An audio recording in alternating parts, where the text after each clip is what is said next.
Welcome, everyone. On behalf of the Shangsheng Institute School of Tibetan Medicine, I wish to thank you so much for joining us today. On this program, we explore Tibetan medicine's contribution to the greater conversation of global public health today and its role in the rich cultural heritage of traditional healing arts and science from all around the world. So to learn more about our school, the Shangsheng School of Tibetan Medicine, and some of our exciting upcoming programs, please do join our new community network and learning platform, which you can find at community.tibetanmedicine.org.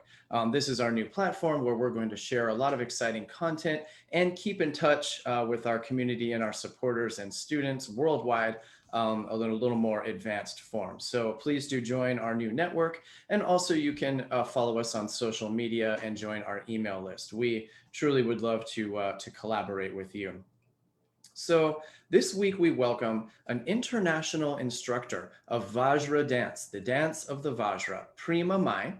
Now in the Dzogchen teachings, the symbol of the Vajra is a symbol of our essential nature, which is pure, clear, immutable, like a diamond. In the practice of the Song of the Vajra, through this practice, one can discover this real nature by being in the state of contemplation.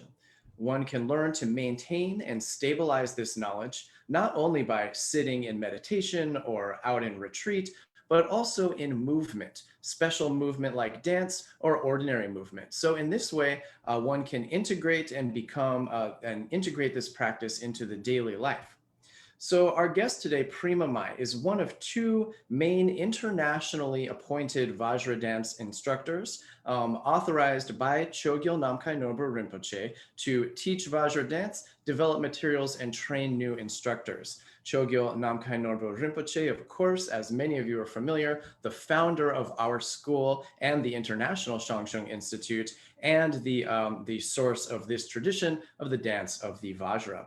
So our guest Prima Mai since 1992 has been holding courses and preparing materials and developing this practice of the Vajra dance. And then also, as always, we have our ongoing program host, Menpa Phuntsog Wangmo. Menpa Wangmo is a practitioner and teacher of traditional Tibetan medicine with over 30 years of experience. She is the director of the Shangsheng School of Tibetan Medicine. And Menpa Wangmo is also the co-founder of the American Tibetan Medical Association, ATMA, which is the Tibetan medicine professional organization here in the United States. Menpa Wangmo, thank you for hosting our show. It's wonderful to have you here today. And then my name is Adam Okerblom. I'm a doctor of acupuncture and oriental medicine and practitioner of traditional Tibetan medicine, graduate of the Shangsheng School, and I'm here in the East San Francisco Bay Area. So it's my honor to moderate our show today. All righty. Well, Prima Mai, thank you so much for joining us today. It's wonderful to have you, and we've really been looking forward to this. How are you doing? Can you introduce yourself and tell us where you are and how it is there? Hello, everybody. Hello. Thank you very much for the kind invitation. Thank you so much. So I find myself in Italy, in close to Meriga, main seat of the Dzogchen community in Italy, big gar we have here. And yeah, I'm here in May, in cold May in Italy, rarely. So yeah. Well, welcome. It's great to have you tuning in. And you're saying it's cold there now. Actually, Menpa Wango, I heard that it's quite cold on the East Coast in New England where you are. Is that true too now? Yeah, sometimes a little cold, but as we have such a beautiful weathers this year. So like today is a very sunny day. Okay, someone said that you had some snow recently. All Yeah. right, well, it's really an honor to have you here. Thank you so much. So, Prima Mai, so this tradition of the dance of the Vajra, which includes several dances, this is this beautiful tradition that is now practiced all around the world. And so, can you just give us an introduction? Tell us a little bit about how you came to connect with this teaching and maybe where this teaching originated from. Hmm. So, okay. So I could start, well, in general, I came in connection with this teaching in around 1990.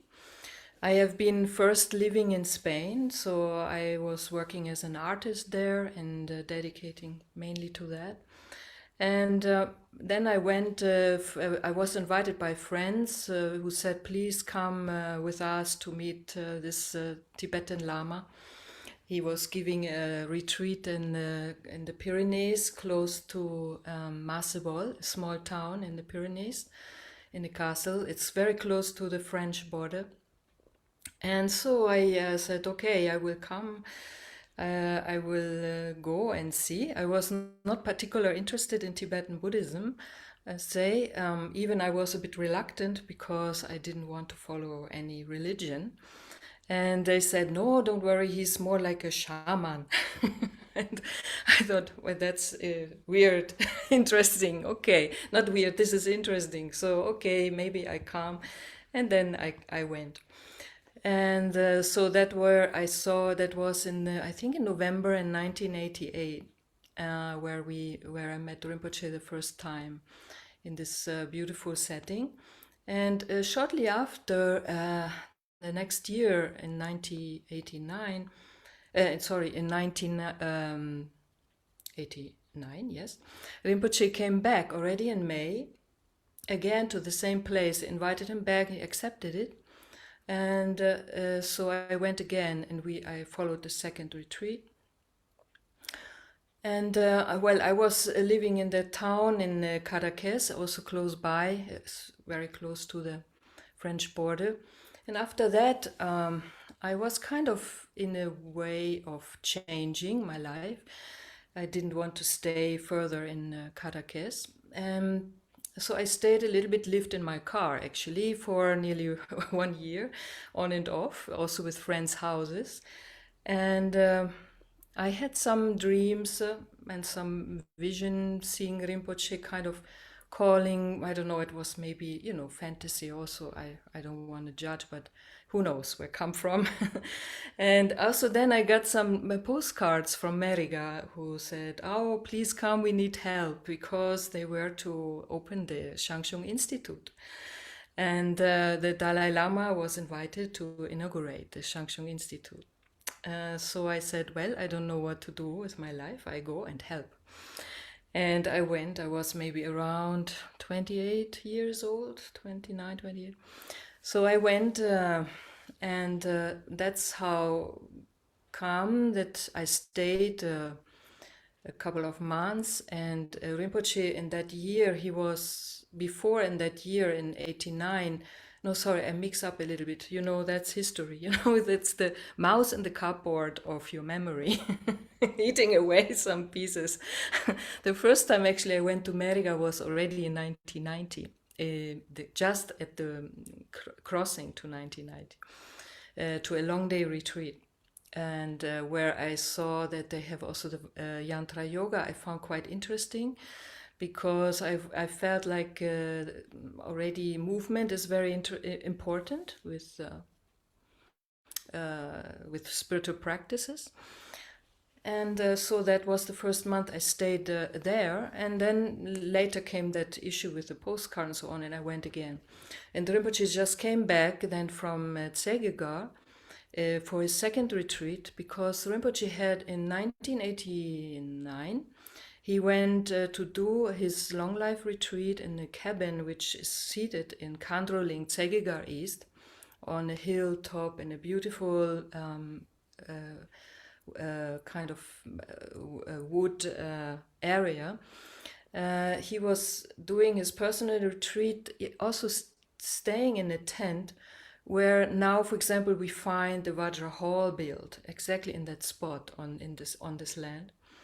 And in this tent, when he was staying there, he had his first dream in 89 about the Vajra dance. Not yet the instructions, but he had a very significant dream, seeing the mandala, seeing the people dancing, and well, some indications. So he went back in 1990 for a personal retreat in his cabin, which was built on that land. and he stayed in the cabin, also on the land in the tent, and he had then a stream of dreams nearly every night, where he received direct instructions of how is done this Vajra dance. So um, he met with a couple, or sometimes with the emanation of Komadevi, who was teaching him the steps. So first was about the mandala. They taught him how to look the mandala. They gave him the size. So he started. The story goes that in 1990, that he asked to get some paint. He asked to one of the practitioners of Tsegegar East, Joe, can you bring me some paint? So he received this, Joe thought, well, he wants to make some drawings, and he bought him some pencils. And Rinpoche said, no, I really need big paint, a lot of paint. So nobody knew what was going on. And so he brought him this paint, and Rinpoche started on a platform which was built, a wooden platform by the pond of below a lower land of Kandoling. Up the hill is the Vajra Hall. He painted on this platform the first mandala of the Vajra dance himself, with help of some assistants who were helping him during that time. So then in that following nights, he even had then dreams about how that the mandala size was not correct, that he had it to, that actually how is the real size, how he has to measure the mandala. So that was kind of amazing. There were they were present of what he was doing. So in any case, it continued, and also then in 1990, with the practitioners and from Tsegegar East, he was teaching them first steps, and they enjoyed on the pond discovering this practice, which was quite amazing. And then Rinpoche came back to Italy, and that's where then he said, we have to paint this mandala. And we did just before the inauguration of the Changchung Institute in a big hall, where was a sky blue carpet. And on this sky blue carpet, we painted a mandala. It was very difficult to turn on. And then from September on, after also a retreat the Rinpoche gave, he started to teach Antarkilanam of the Song of the Vajra, which is one of the dances we practiced. He taught the Vajra dance. And that's where I saw it the first time. And honestly, for me, was like, that is where I should be. So it was like a direct connection with that. So we were many together on this mandala camp coming. Rinpoche was studying himself, actually, because he continued after his retreat, his personal retreat in a retreat cabin which was built for him below the Gompa of Meriga. And he had a continuous stream of dreams, and he wrote them all down by hand in a big book he had. And he came sometimes very early morning, sometimes afternoons, how he had time. He came to study himself the movements from what he wrote down from the memory of his dreams, of this dream. So we were just there, not knowing what it is, just following him, copying. Maybe then when he was on the mandala, he saw our interest, and he said, and then he taught a little bit about it. He showed some steps, and he might maybe ask some of us to do this or do that movement, and he would check if that correspond with what he wrote down. And that came, yes, it was interesting also practice for all of us, actually, who were there, because it was so new nobody knew this movement, and it took a long time to learn just a short movement. That I found very interesting from how it picked up speed of learning the Vajra dance in respect to the first days when we were not getting it really. For long, we were just trying and not understanding it because it was brand new or renew, coming back in this time or period of time on the earth. So these dances are definitely a terma. So they are, yeah. Maybe I break a little moment. You have a question, maybe, or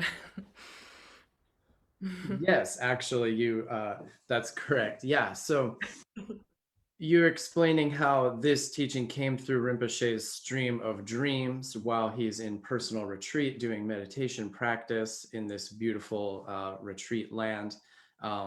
And so this is related with the concept that exists in Tibetan Buddhism and other places of terma. Can you explain to us what is a terma teaching and how does that relate with the dance of the Vajra? okay. So a terma teaching. Well, Therma teaching is like a rediscovery of a Therman or Tertön is someone who rediscovered like hidden texts or can be also objects which have been hidden in ancient times, maybe it already existed, the teachings, and so they are rediscovered by Tertöns. So the Vajra dances they have existed also in the ancient times. Maybe I have to say, okay, more for the terma. So there are different terms of how is perceived this hidden text or images. I mean, it was in ancient times already existed that many yogis, India, Tibet, China, probably all over the world, they perceived through visions or through dreams. Could be like also images, poetry, music, sounds, could be, and also dances. No? So that existed already before. And many of them are extinct, so there is no how you say, no documents of them. Either they have been destroyed because we had wars all over the world, no, and many long wars, and some got really actually destroyed that knowledge.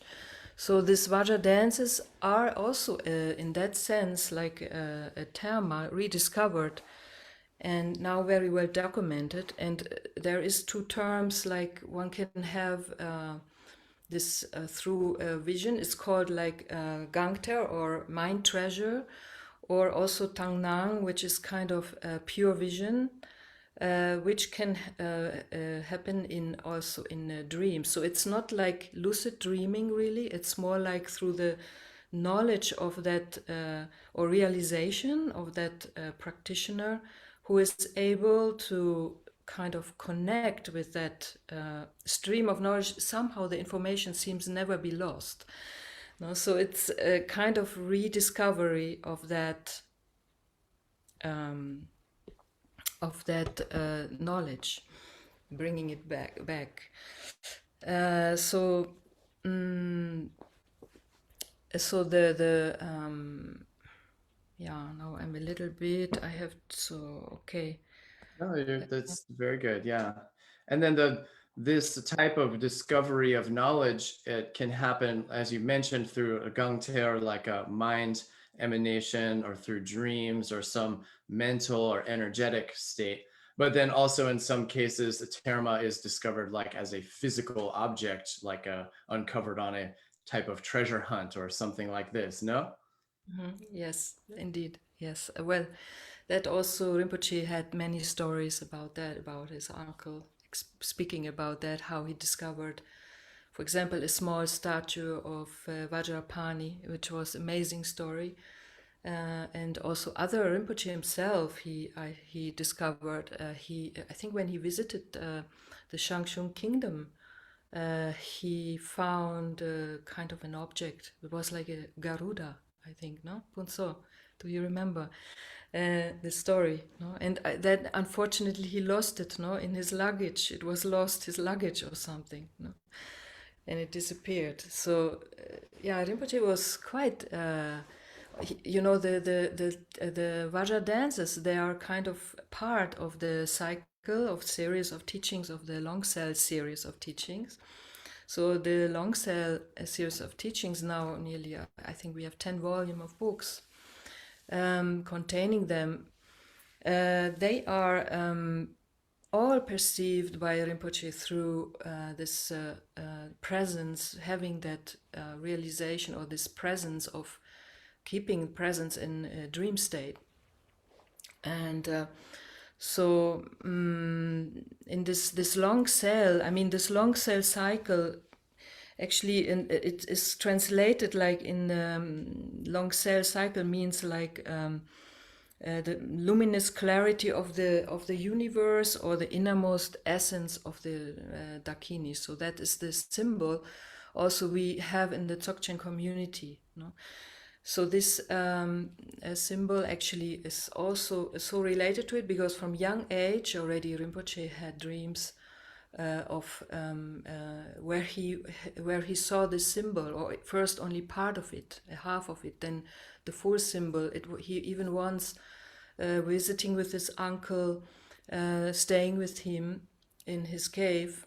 He once even awoke with the scroll in his hand still, with I think with the symbol, and also, for example, related to the dance of the Vajra. Already at a young age, with 13 years, he had the first dream of hearing the melody of the song of the Vajra, and he asked his uncle. He visited, who referred him to Adzamgar, where he visited to request further if somebody knew and heard before this melody, and nobody knew really, but they knew Vajra's song exists, and some also were able to sing, but they were not the same like Rinpoche dreamt. And so these dreams continued, and over the years, always this melody became more clear, and he remembered it. And so so it's quite from young age on. This song of the Vajra is with Rinpoche. So the dance. Sorry, yeah. Yes, this is incredible. Yes. And you mentioned that this cycle of teaching, this, well, in particular, this dance of the Vajra teachings was associated with a connection with Goma Devi. And can you tell our audience who may not be familiar, who is Goma Devi? Yes. So Komadevi, she was a princess, a daughter of the king of Odiana. She was actually, I think, in the second generation after was born Garab Dorji. So Garab Dorji, so she was also a highly recognized Dzogchen master of the Semde lineage. Yeah,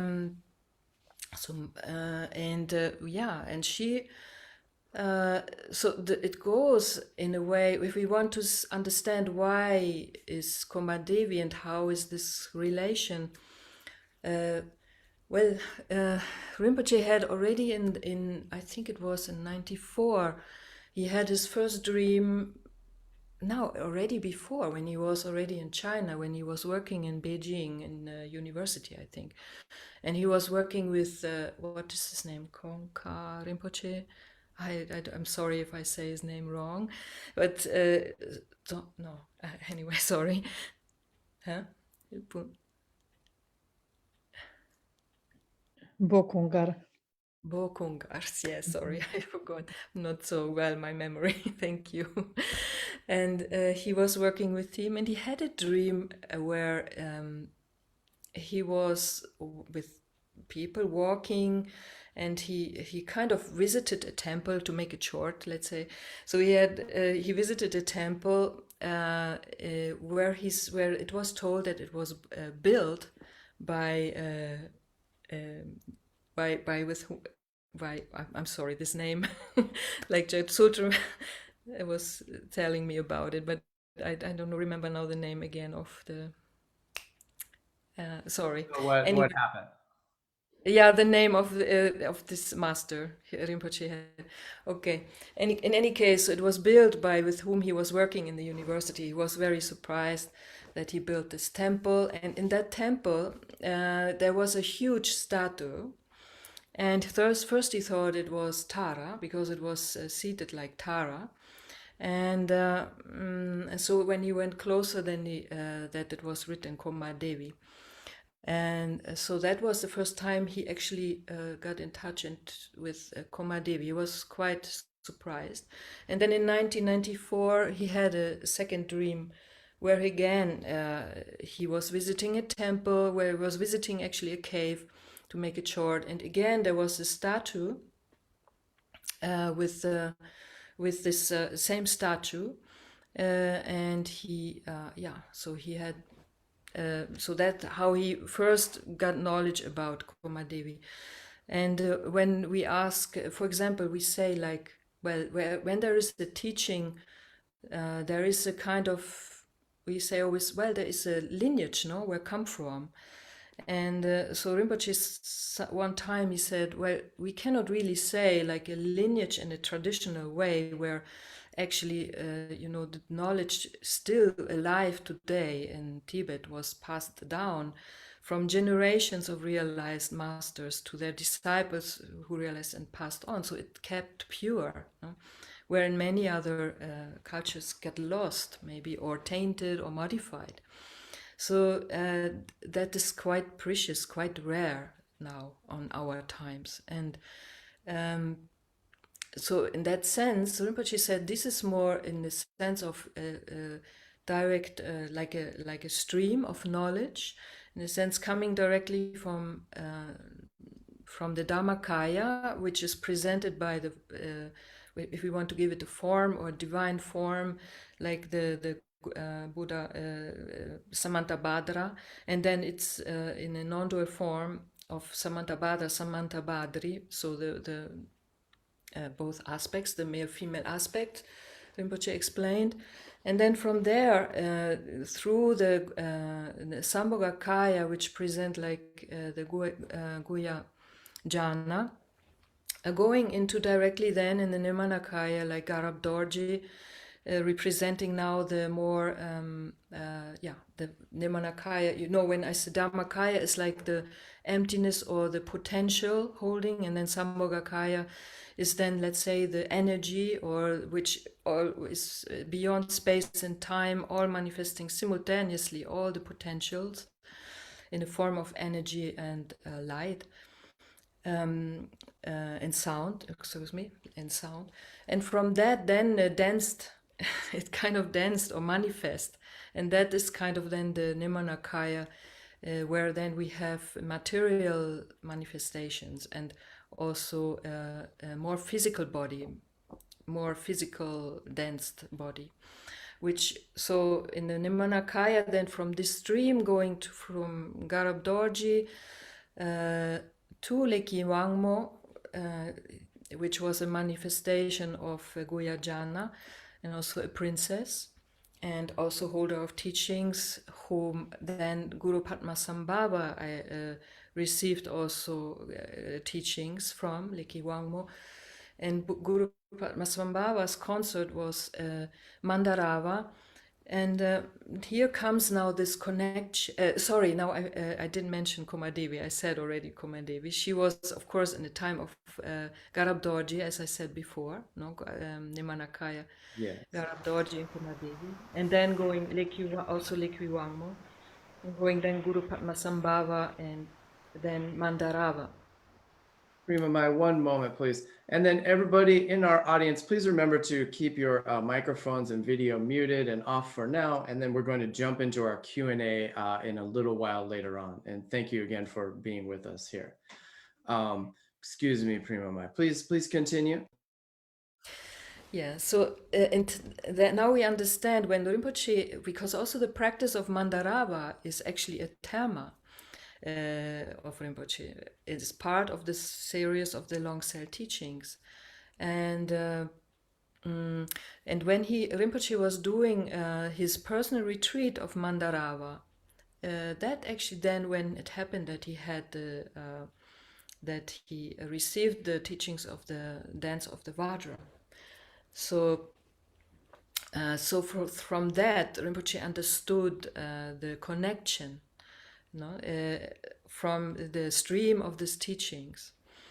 And it is mostly related, to the dances of the Vajra. Yeah, it is a Dzogchen teaching. It's Dzogchen. Yes. It's amazing. Wow, it's incredible. This kind of lineage connection all the way through the dimensions of body, energy, and mind, and all the way back and related with the Dzogchen teachings. Wow, thank you so much. That's really incredible.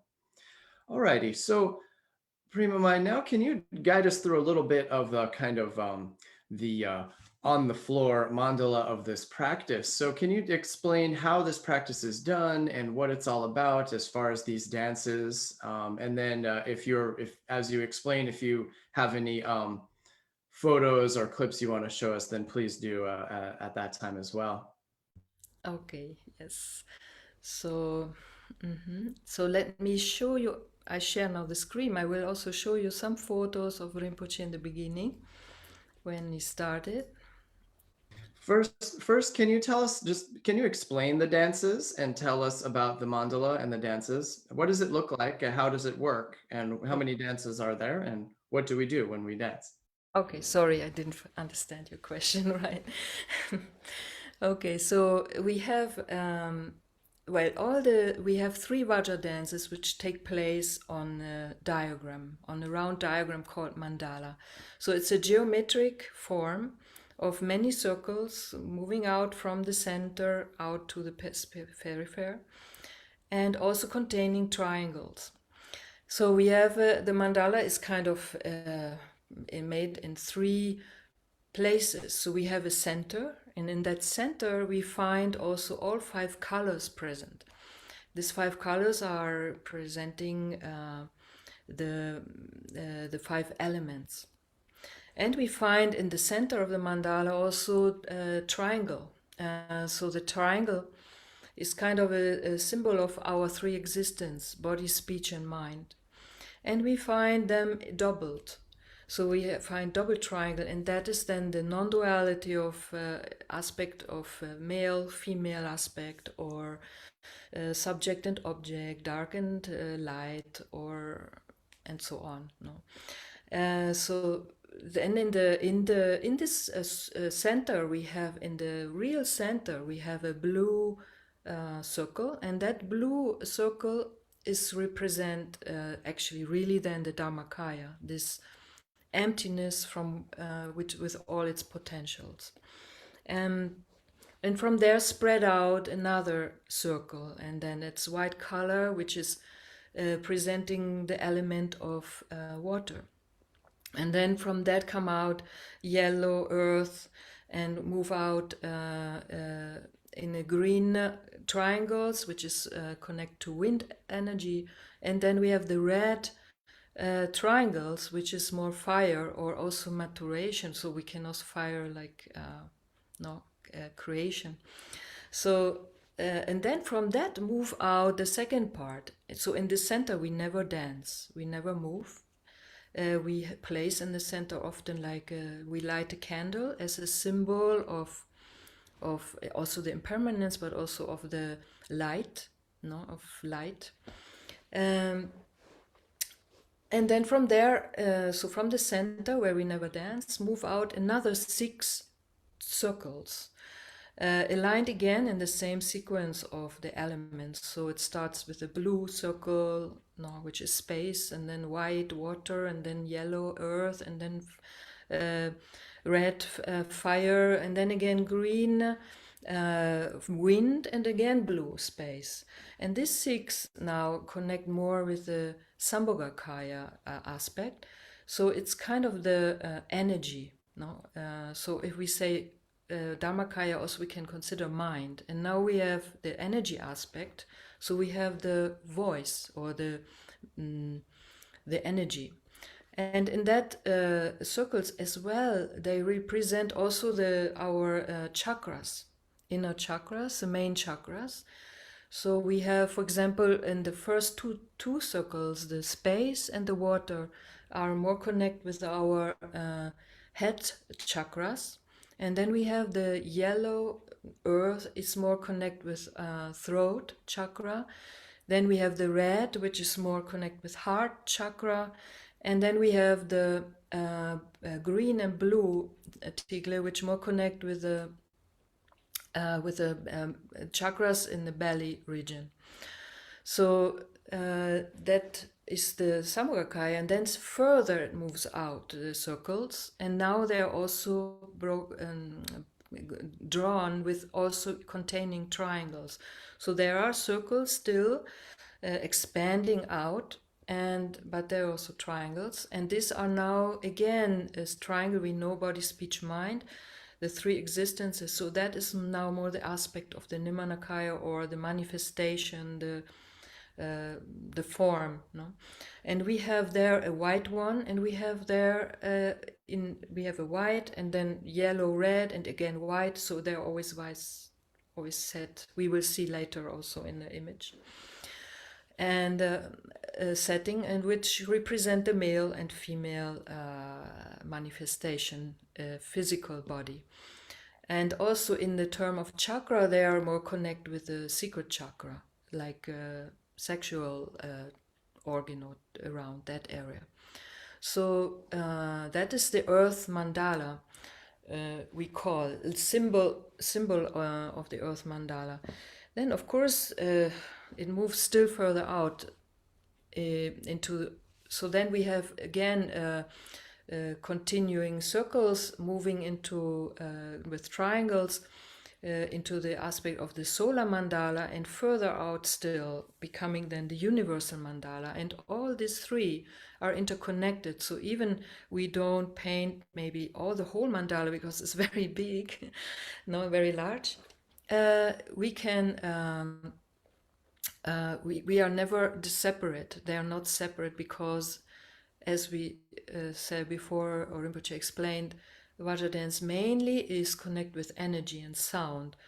So the sound is like the let's say like this origin, sound and light of the manifestation of form, and that is kind of this symbol in the solar system universe, that how energy is cannot separate or contained.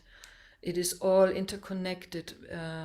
So also sound, actually in science, it's very interesting what they discovered, that when we make a sound, whatever sound is pronounced, it travels endlessly into the universe, but it's multiplying in the frequencies, let's say.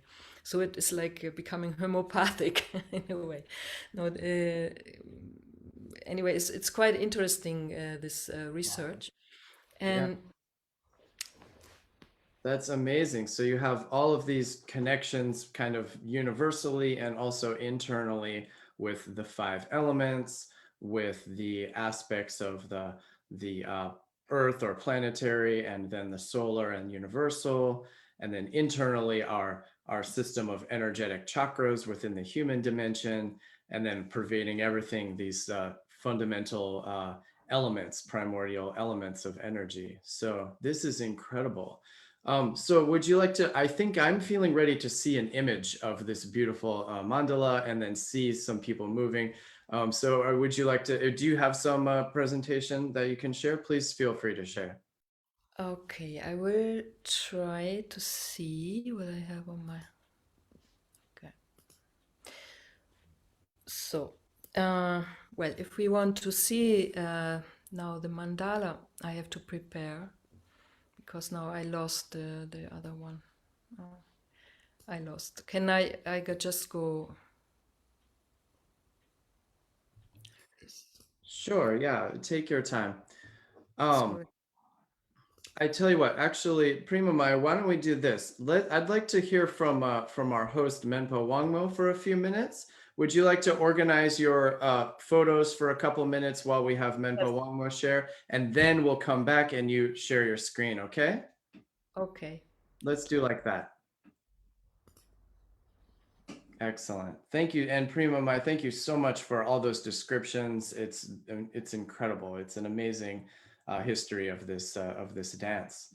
So Menpa Wangmo, wonderful to see you again. And I know that you have a very strong connection indeed to all of these things with Rinpoche and the land of Kondroling, where these Terma teachings were first introduced, and all of this. In fact, I noticed that Prima Mai described that.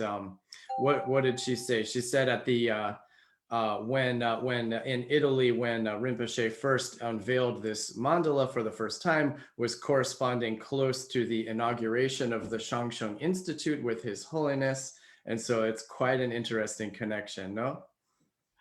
Yeah, thank you. I really want to say thank you, Prima Mai. It is such wonderful to hear. Yeah, and when I was in Italy in 1993, that is the sort of like a beginning dancing time. I remember every afternoon Rinpoche dance, and we have opportunity to dance with him in the library, the first floor of the library in at the Merigar. So also that reminds me that the Rinpoche. And also, yes, as you said, is I have opportunity to be here at the Zegyaga, where is the Rinpoche got all these the Dharma teachings. And then, yeah, it's such a beautiful, such a lovely. So I like to invite you all come to visit us once the pandemic is disappeared. So, yeah, as you said, I had such a good opportunity to access and then to see and then to meeting Rinpoches. Yes, I have such a good experience. I'm still time to time preparing to learn the first parts of the Vajra dance, But yeah, I had this a very long time ago. I had opportunity, and I asked Rinpoche. I said, "When we dance, what should I think?" And then he said, "You do not need to think nothing. Just be with the sound."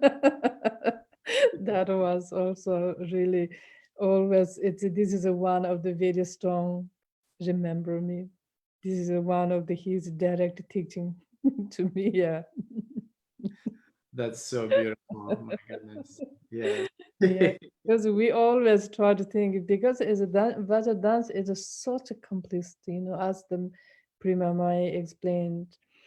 There is multi chunjungs, multi colors, and then going left side, right side. Every feet need to put it a very precise way, and this with that way. Then, yeah, I thought maybe each step need to do sort of like a visualization. So this is normally human mind is always worry. So and then Rinpoche said, you don't need to think of nothing, just be with the sound and then relax. That is the practice.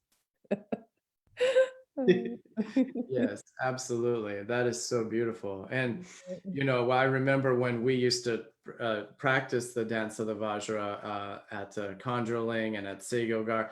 This dance is so rich in sensory stimulation with all of these colors and geometric shapes, like Prima Mai explained, and this beautiful melody. And then the people that you know and care about are all around you, and you're dancing and interacting, and it's just this full immersion. For me, it was always quite easy to really get out of my busy thoughts at that time, because you can just kind of close your eyes and see everything coming around. It's really quite a full immersion in that energy dimension. So that was my experience.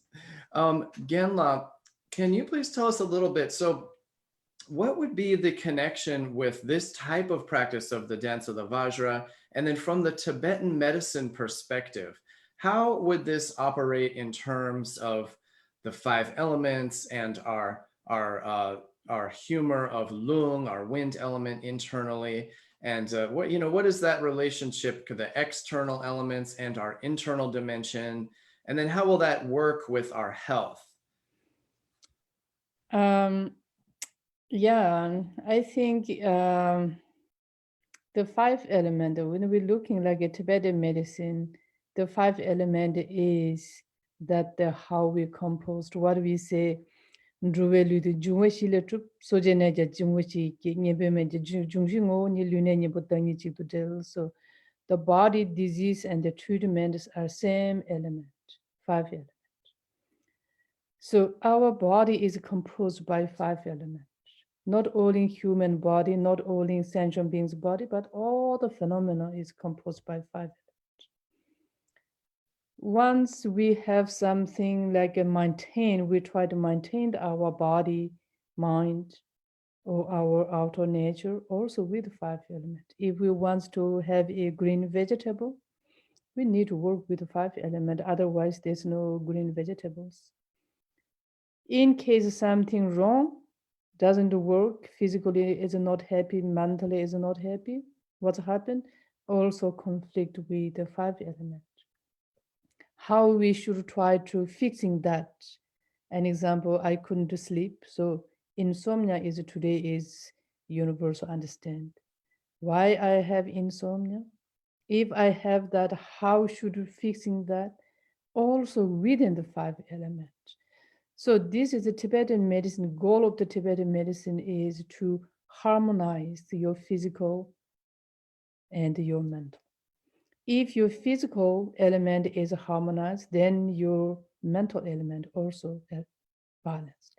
We don't call physical element a mental element. We call rough element, subtle element, and a more subtle element. So as the Prima Mai explained before, this element, when we look at the element, starting from the earth down to the space, space down to the wind. So everything like that started from the rough to the subtle, subtle to the rough. So starting from the space element, like zero, everything came.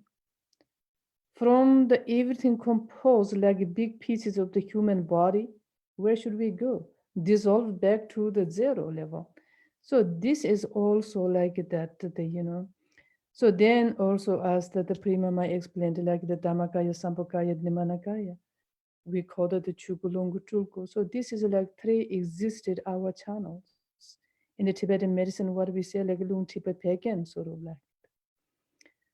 So this is yesterday I was teaching, these days I was teaching, I'm teaching the root tantra.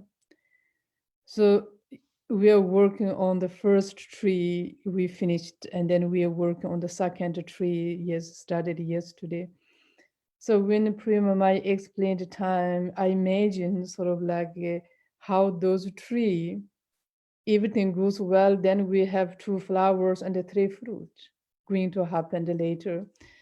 So this is, like the five element is fundamental. Five element is sort of like a universal, and the five element also like a unique way to balanced. So like a body, disease, and the treatments are same nature. So this is what I see. As Adam, like you said, is that when we see people dancing, automatically you feel calm, happy, peaceful.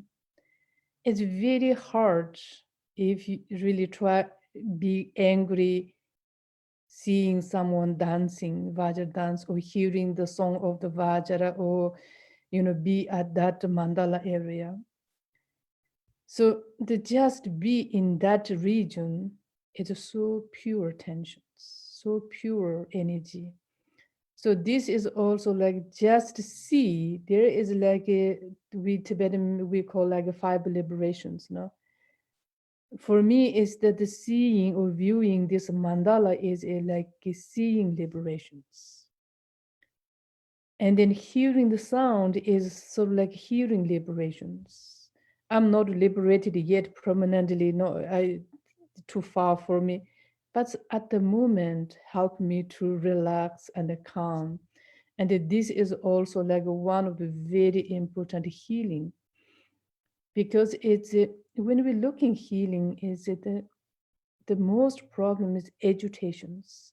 Why we agitate? Because the wind element, wind energy, we call the lung energy. Lung energy is like imbalance, like a tornado. If we have like a tornado outside, and there's a problem. Can you imagine we have inside the tornadoes? And we have that one. How we can make our inner tornado calm down? It's with the meditations. And the meditation does not mean only sitting and then close eyes and then visualizing something. It can be everything, moving, singing, hearing. Also, Rinpoche said meditation does not mean it's just sitting. If you're tired to sit down, the meditation and then dance.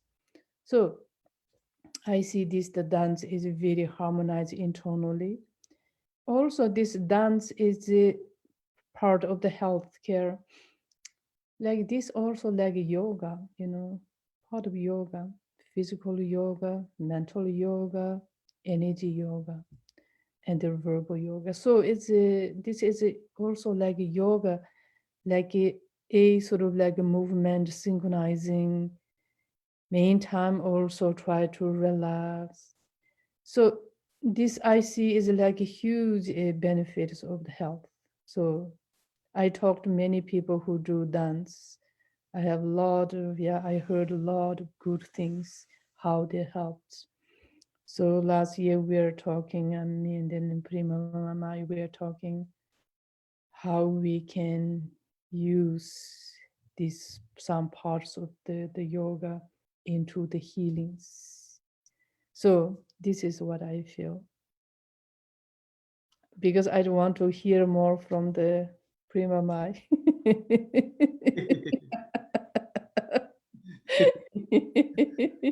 Thank you so much, again, Wangmo. Yes, definitely. It's incredible, this connection of our, how you, as you said, similar to the liberation through our sense organs and the connection of the elements, our senses, our physical and energetic and mind dimensions. It's just really just so beautiful and so synergistic.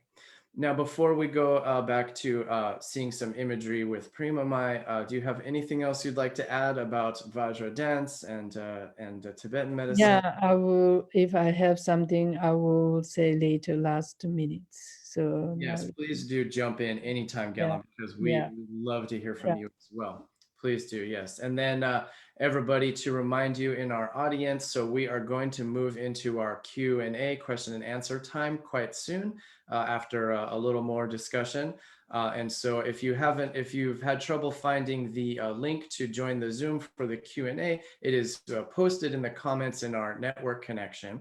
And then also you can join by RSVPing on our website. So, and before we jump back to Prima Mai, I'd like to remind everybody really quick that we would really appreciate to have your participation in our new learning platform, in our new network that we are releasing content and hosting our current programs and communicating, collaborating with our extended community and network. So please do join us at community.tibetanmedicine.org.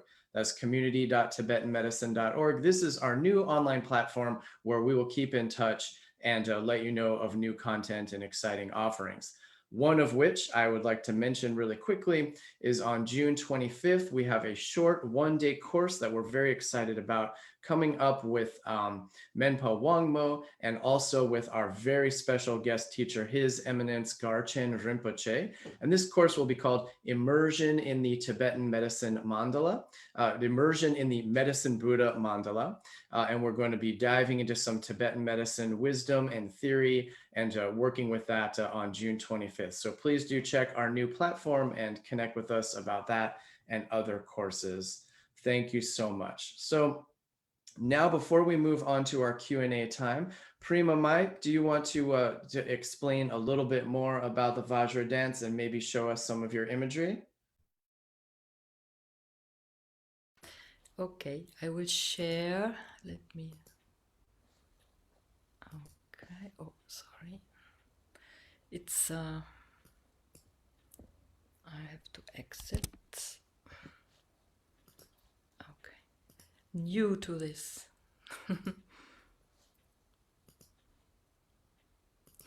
Okay, so you see, everyone? Can you see? Yes, that's beautiful. Please take us through and explain.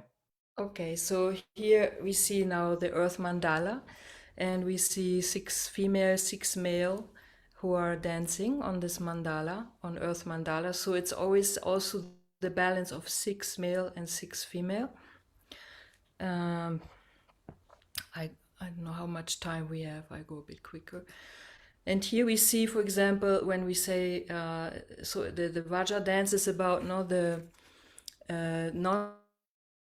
also male and female energy, and we have in our own body we have male and female aspect, and so the male aspect is more like the manifestation, and the female aspect is attribute, let's say, is more the energy or the emptiness or energy aspect. So, and we in our each individual in oneself also carries the male and female aspect. So probably we will no, Phuntsog, you will, and you can explain better later about that.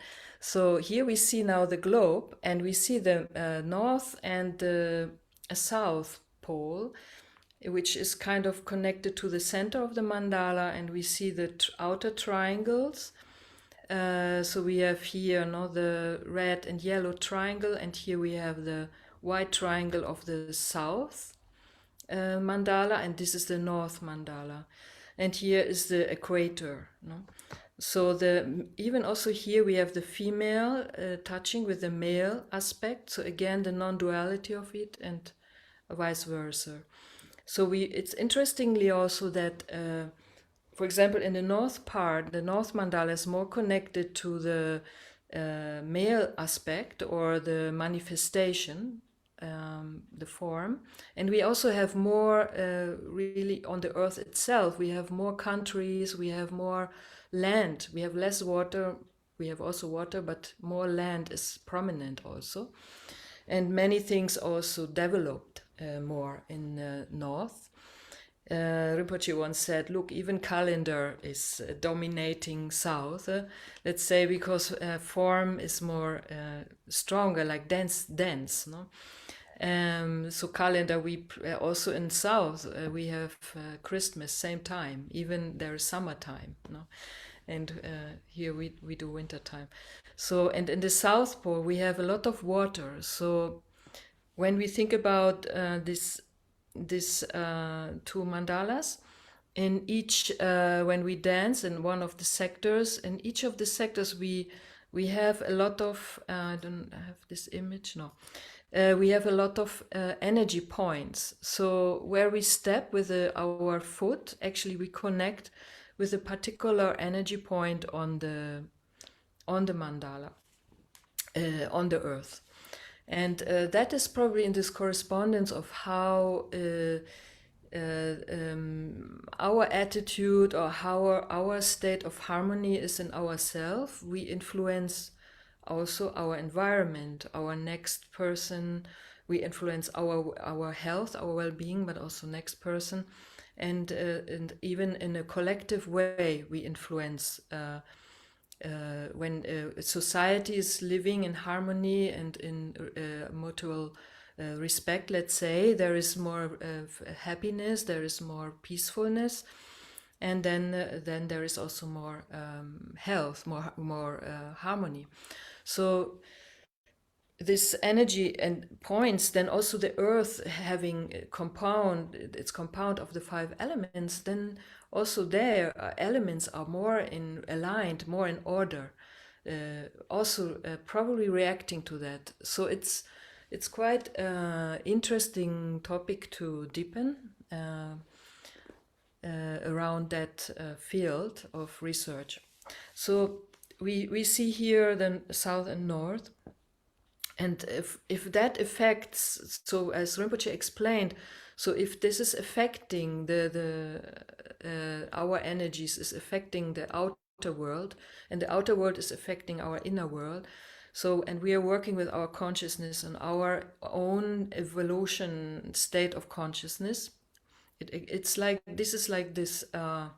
Let's say this cause and cause, yeah, this causing this and effect condition also with the inner and outer is inseparate. Let's say. So excuse me, my English not so articulate. Now we move on in for example You're here. doing great. Thank you so much. You're doing just fine. So, and we have a few more minutes. So please show us a I'll go couple more quick. slides, Yes. okay? Very short. So here we see the solar mandala, so it's just expanding out, and then that expands out in the universal mandala with the ring of fire on the end and moving again in space and cycling. So we see that is the interconnection, so affecting. Here we see a quick picture of Rinpoche on the first mandala he painted himself in Kandroling on the pond, which I explained earlier. And where we see studying, there's Jennifer Fox, she was assisting him in that time with also others from the community. And here we see him explaining to Ephraim how to do one movement down there and how they were in the 1990 first steps on the mandala, the first ones really, was done in Kandroling, Tsegigar East. Now here's still in Sagar East when on the upper it was also painted a mandala later on in 92, and Rinpoche then sings. And here Rinpoche show from this is a part of his book, so he had also nice interesting drawings in his book showing a bit the part of the universal mandala in text, explaining about it. Here's, for example, a diagram Rinpoche made, drawing his own drawing of the steps of the dance of the dances of the Vajra, how he worked, from what he studied also himself. Here we see Rinpoche in Meriga, in the Sala Mandala, where there was the first mandala painted in Meriga on this carpet. It's only black and white image. We have videos, but unfortunately videos doesn't work so well with Zoom, we discovered, so we cannot show. So here, for example, Rinpoche is, I don't know where that is, some part Russia maybe, where he's dancing on the mandala. Here also this is in Russia in 1992 with Rinpoche, where he was explaining extensively also about the meaning of the mandala, and we were with many people demonstrating together to a large group the Vajra dance. They saw, we were all discovering, so they also for the first time, what is this Vajra dance? So, and already first group learned, and they traveled there, and we them showed. This was interesting story, just short. It was a mandala scratched with a spoon in the earth in Spain by Naomi and me. It was and with Rowan and her boyfriend taking down from the mountains colors, earth in different colors. They searched and they found color earth of green, of yellowish, of bluish. It was the hardest to find. White chalk, and they brought buckets down when they saw Naomi and me scratching a mandala in a parking spot, because we had to dance. So under the sun we scratched this mandala, quite amazing. And then we danced all the retreat, and in the end it disappeared really under our feet, and then again car parks on top. That is also, for example, practitioners dancing, how is working. And here that was in Barcelona once, with the retreat of Rinpoche in Barcelona, with many mandalas, many practitioners dancing. Here we see, for example, I want to say quickly about the costume. Sometimes we use this costume, but it's not obligatory. It's more, Rinpoche said, more like it's a symbol of our inner, let's say like Vajra body, symbol of our Vajra body. So, but it's not required. We use it just in very few occasions. And that it is. Well, that's the photos I have now here. I had the videos, but the videos, sorry, we cannot Wow, that is so beautiful, Prima Mai. Thank you so much. And it's amazing to see that history going all the way back several decades at that time when Rinpoche was teaching to audiences around the world and dancing on the mandala with the students. That's incredible. And thank you also. I really appreciate seeing those early pictures at the land of Conjoling. We can see this mandala in this beautiful forest setting and this retreat land there that is so special to so many people now. So thank you so much for sharing. It's really quite beautiful.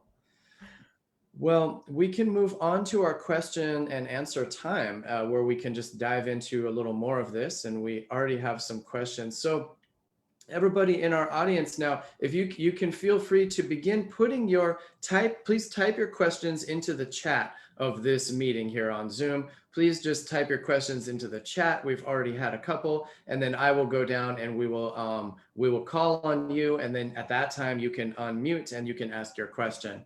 So we'll do that. So feel free to begin typing your questions.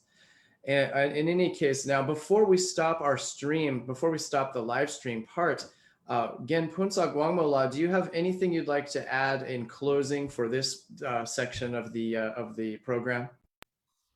Thank you. I just want to say really thank you very much, Prima Mai. Such a wonderful explanations. Yeah, I really feel, such a grateful to have like Prima Mai, Adriana, Fabio, and so on and so forth.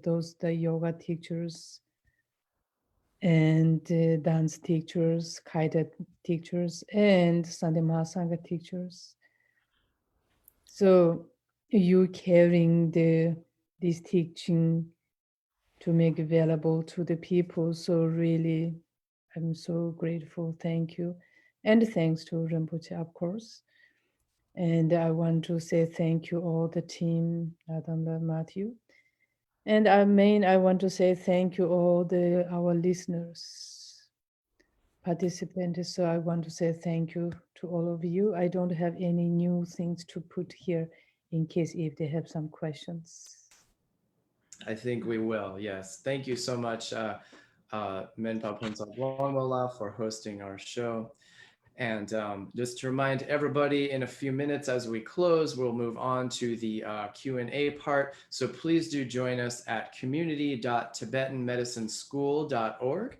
That's, if you haven't had the link so far, that's community.tibetanmedicineschool.org. Then you can connect to this Q&A session in just a moment, and also connect with the greater community for our upcoming programs and our school. So Prima Mai, our special guest, thank you so much for sharing with us this image and this articulate description of the history and the function of this dance. Please tell us, if people want to learn more about the practice of the dance of the Vajra and then connect with you and your courses and materials, how should they connect with you and learn more? Yeah, so thank you for that question. Thank you so much, Ponsola. So we have the COVID situation now since 1 year, and from that actually developed slowly.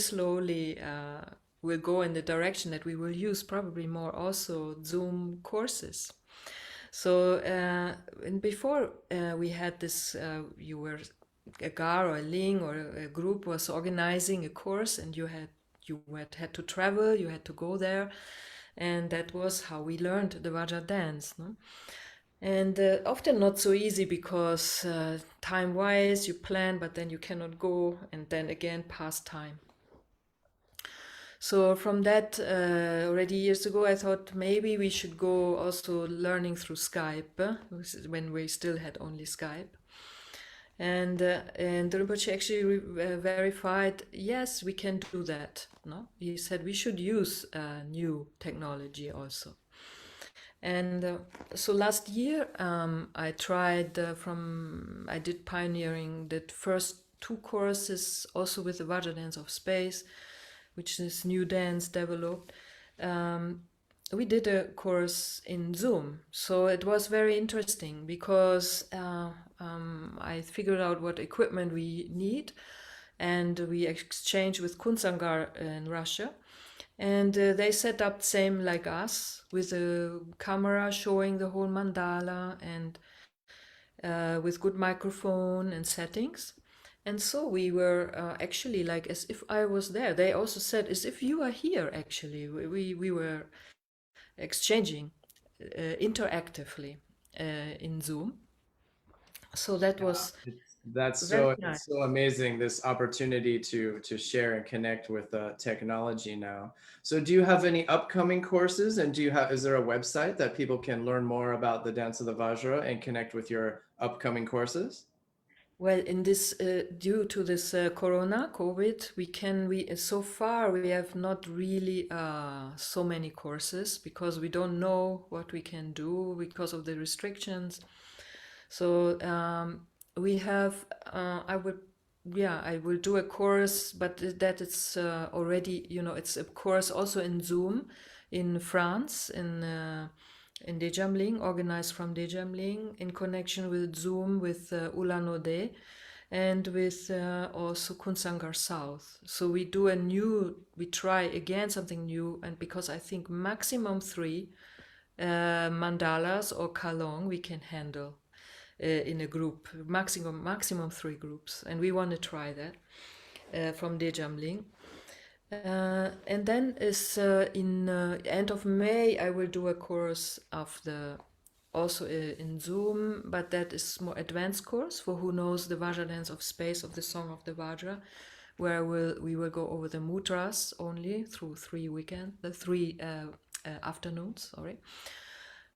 And then in July, from 16 to 22 of July in Meriga West, for celebration of actually 30 years of Vajra dance, we have this year. Also we have 3 years more or less, all are 30 years, and so we have a course of the dance of the song of the Vajra, where we also pioneering. So it's an advanced course between many. I said as many can come on mandalas. We try that with full mandala visual, and where we teach from Meriga about deepening advanced parts of the dance of the song of the Vajra on the mandala, and also in other mandalas there will be present instructors, so it will be organized in the other places locally where everyone can go and join in that group.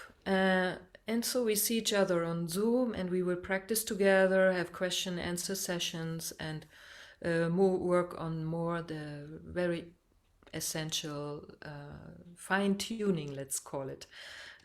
That sounds wonderful. Thank you so much. Yes. Well, Prima Mai, thank you so much for joining us today. And Menpa Wangmo, thank you so much for hosting our show as always. It's wonderful. It's been a wonderful conversation with you so far. And so now we're going to move on into our Q&A session. We're going to hear from some members of our audience. So for now, we're going to close our live stream. And just one last time, if anybody would like to last minute jump on the Q&A session, and if you'd like to connect with our school on our new platform, please do visit community.tibetanmedicineschool.org. And then also, if you want to learn a little bit more about the dance of the Vajra and some more of the teachings of Chogyal Namkhai Norbu Rinpoche, I believe you can go to dzogchen.net. Is a very good website for receiving a variety of resources. So we're going to close our live stream for now. We've been here with Menpa Phuntsog Wangmo and our special guest Prima Mai, international instructor of Vajra dance. My name is Adam Okerbaum, and on behalf of the Shangshung School of Tibetan Medicine, we want to thank you so much for joining us, and we will see you next time. Thank you so much. Bye-bye.